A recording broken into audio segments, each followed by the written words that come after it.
From Sigma Woman, this is the Business for Aligned Women podcast. I'm your host, Clara McKay, your aligned business coach and advocate for all things showing up for your vision. This is a no BS space for brave-hearted women who are actually craving change. I'm dedicated to bringing women's visions into reality, equipping women with all they need to build an abundant future, and shutting down all of the ways that you keep yourself small. Here, we're all about a women-centered approach, non-negotiable value alignment, and making bank without compromising your well-being. Each week, you're already one step closer to your most aligned and abundant future.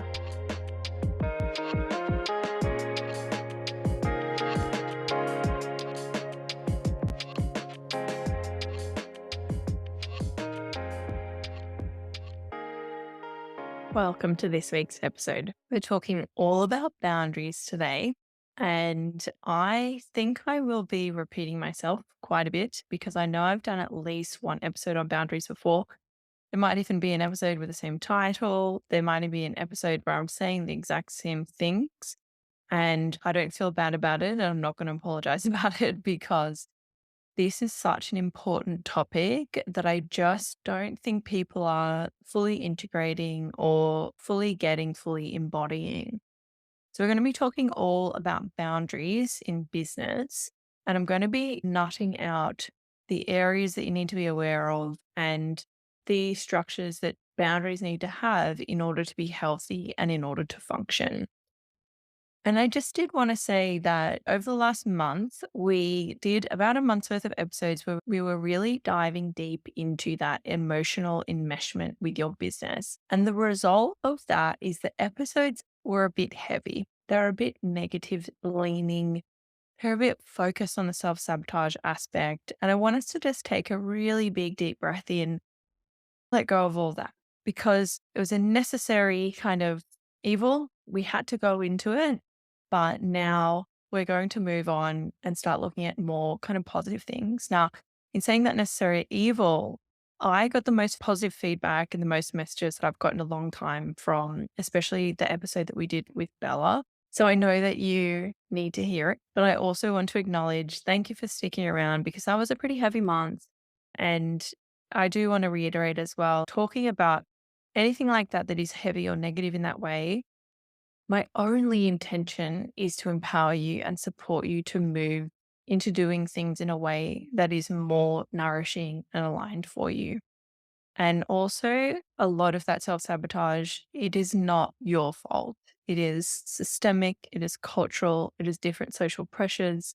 So please always come into these episodes with that really nice, open mind, big sister vibes. I'm here to help. I'm here to help you move forward.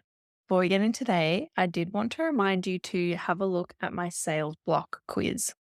This is a free quiz, takes about maybe not even 2 minutes, and it's just going to point out the areas that you need to be focusing on, almost like the level in business that you need to be working to in order to get over any current obstacles in making money in your business. Depending on your answers, there's a couple of different results that will come out that will let you know what you need to be focusing on and also point you in the direction of some tools that could help. And especially, we're almost to the end of the year. That could be a really nice little quiz to be like, oh, okay, I'm not sure what I want to focus on for the rest of the year, or maybe I'm not sure what my intention for next year needs to be. So I'll do this quiz and I'll find out what's lacking and what needs support, and I will focus on that thing. So check out that quiz. And also, everything that we're going to be talking about today is things that I support all of my clients with, but are also things that I think a gentle business program does particularly well. So, looking at your boundaries, taking the time to understand your values and what needs to be protected with your boundaries and what changes that will need to create in your business is something that we spend a little bit more time on in the gentle business program. And I know that even this week, I've had such amazing feedback from 3 people in that program, maybe even 4, who are just having such a renewed sense of motivation and purpose in their business through looking at things in this lens of ensuring that your business feels really good to you. And I worry saying that because I don't mean that every day in your business is going to feel great. Sometimes you're going to be working hard, but doesn't feel like you're putting on someone else's clothes. It feels like you're doing your business in a way that really suits you and is really individualized to your particular needs and your particular values. If that sounds juicy, check out the Gentle Business Program. We are already filling up that program to commence in March 2025. I'm currently writing a book about women and the support that I think they need and the little systems that I use to help women and help myself over the last 7 years. And in that book, there's about 3 different chapters on boundaries. And those chapters so far are the biggest. They have the highest word count. I could talk about boundaries for so long. And if anyone is listening to this and like, oh, I actually would love you to talk about boundaries for another 5 episodes, let me know and I will. One of the reasons why I think boundaries are so interesting is they're very misused, they're weaponized, and that has in turn meant that they've kind of lost meaning. And what I also see is that a lot of people, but I'm going to say women because that's who listens to this and that's who I work with, have kind of identified with loving boundaries or appreciating boundaries or thinking that boundaries are great, but they've never actually followed through on any. So, what I mean by that is you might say that you have great boundaries and you might say that you acknowledge how important they are. But when push comes to shove in your actual life or business, you never do the thing that the boundary said you would do. That happens a lot. And then what happens if you are doing that, if you're not following through? The problem with this is when I work with women, they've never been modeled boundaries that have been followed through by another woman. And another way to say that is a boundary that has a consequence if it's crossed. So when they work with someone, myself, who actually does follow through on their boundaries, they find it really personally offensive. Now, this isn't everyone. This is a really small, very small sector or percentage of people. And like I've said before, I don't hold this against them. And I don't think this is a character fault or a personality fault or anything like that. I see it purely as they literally have not had it modeled. So they are just like, I have no idea what's going on. And they flip to kind of like the worst case scenario. I think really the first step is to have well communicated, healthy boundaries that actually function. You need to work out what you're protecting. If you don't understand your values and your standards and your principles in life, you don't know what you're protecting. So you're probably just putting a wall up around everything. So the first place is looking at what your highest personal values are. And then that is going to guide you to what you need to be fierce around protecting. Another part of this is where aren't you taking up space, but you kind of want to be, that needs to be protected. And from a business perspective, what makes you not give the best possible service that you could? That needs to be protected. And then what we need to do is we need to ensure that those boundaries are actually really well communicated. And I have so many conversations about boundaries all the time. My boundaries, their boundaries, the boundaries that they have with their family, with my clients. And I do want to acknowledge that healthy, well communicated, non weaponized boundaries are very new to a lot of people. So, just like with not having it modeled, if you do start enacting boundaries with someone who has no real experience with them, they will likely need to be reminded many times. It's kind of like learning a new language or learning a new way of approaching things. So we have to kind of allow them the grace and the compassion and the space to build those new neural pathways on this process. I also want to say, even though you listening to this, you might feel very well versed in boundaries and therapy speak and all of that language, please don't assume that everyone else is as educated in it as you are, because they're likely not to be. there's a bit of an element of giving grace here, but then there's also going to have to be an element of how many times do I need to recommunicate it that it's enough for me?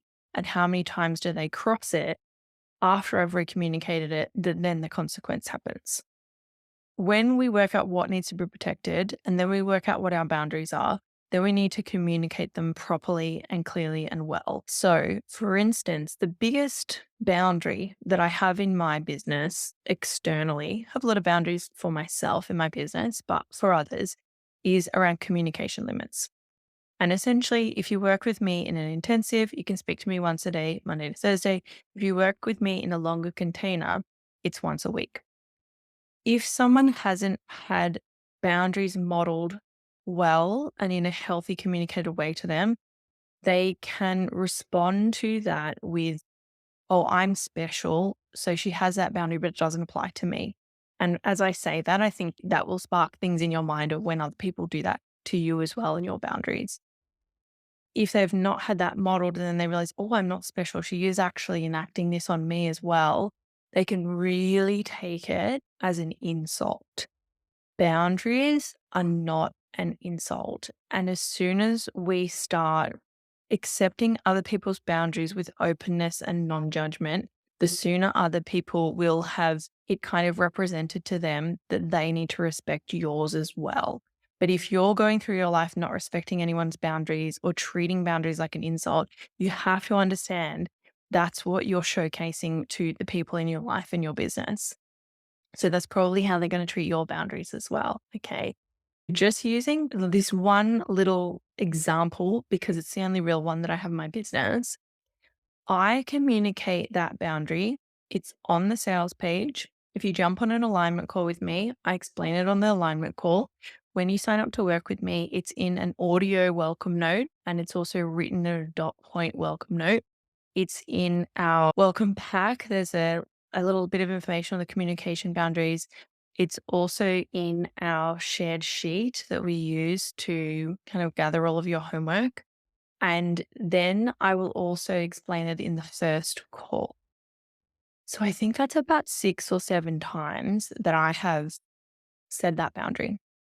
Now, the huge majority of people just totally get it and would never want to overstep that.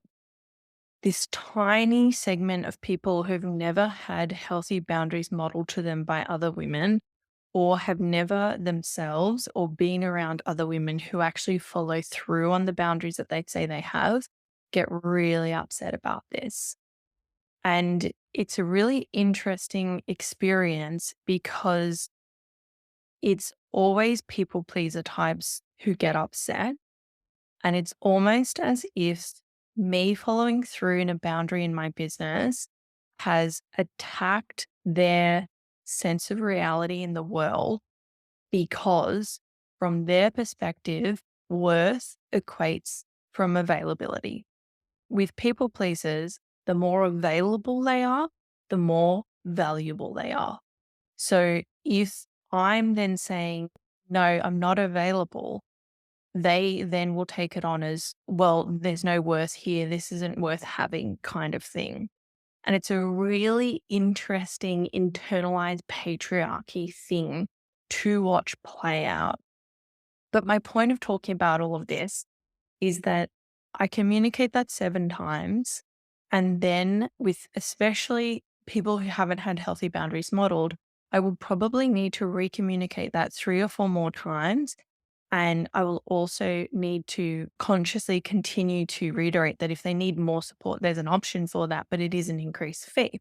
So I want to use this example to explain what I'm protecting and why it aids the success of my business. If you think about it, if I am giving more contact and support to the clients who are unable to deal with that boundary, I'm giving less to the clients who are respecting it.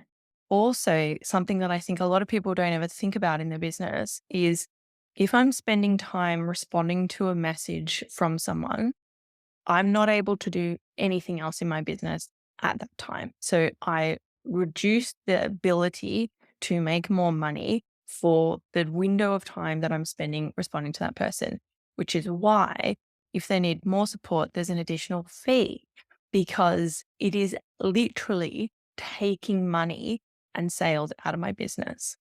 I think people don't ever think about service like that. And I would like you to start thinking about it like that because it's really, really going to benefit you.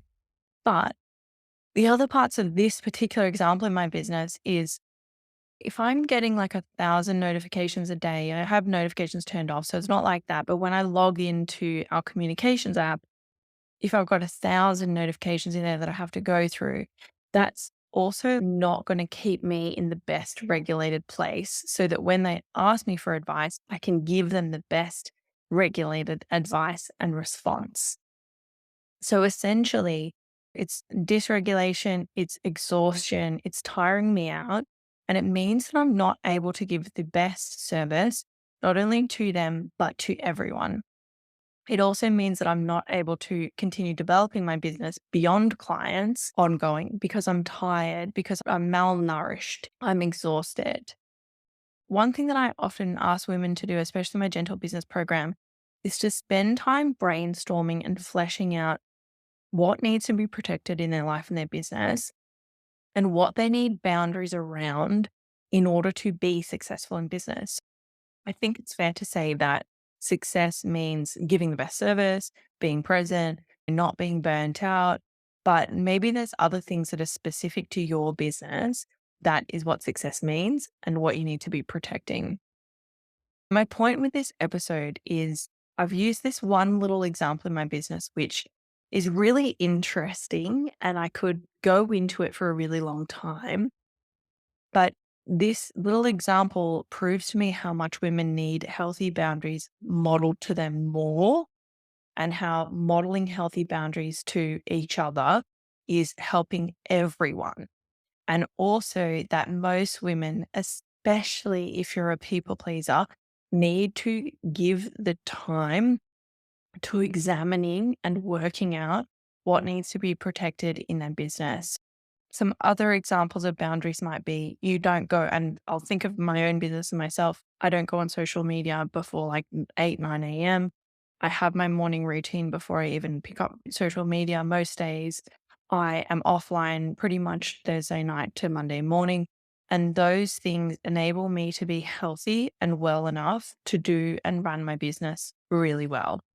I know I've said this before, but I say it again because we're seeing again. Any success that I have in my business has been due to my boundaries. And whenever I work with someone who says that they are so burnt out and so tired that they can't produce content or they can't do those kind of fundamental things that they need in order to keep their business running, they generally have an issue with boundaries. They generally will say that they have no boundaries with their clients and everything's completely open ended and they've got that availability equals worthwhile thing going on. And that is what they need to look at. So I want you to ask yourself, what are you giving up by not having boundaries and what needs to be protected in order for you to do your business more successfully?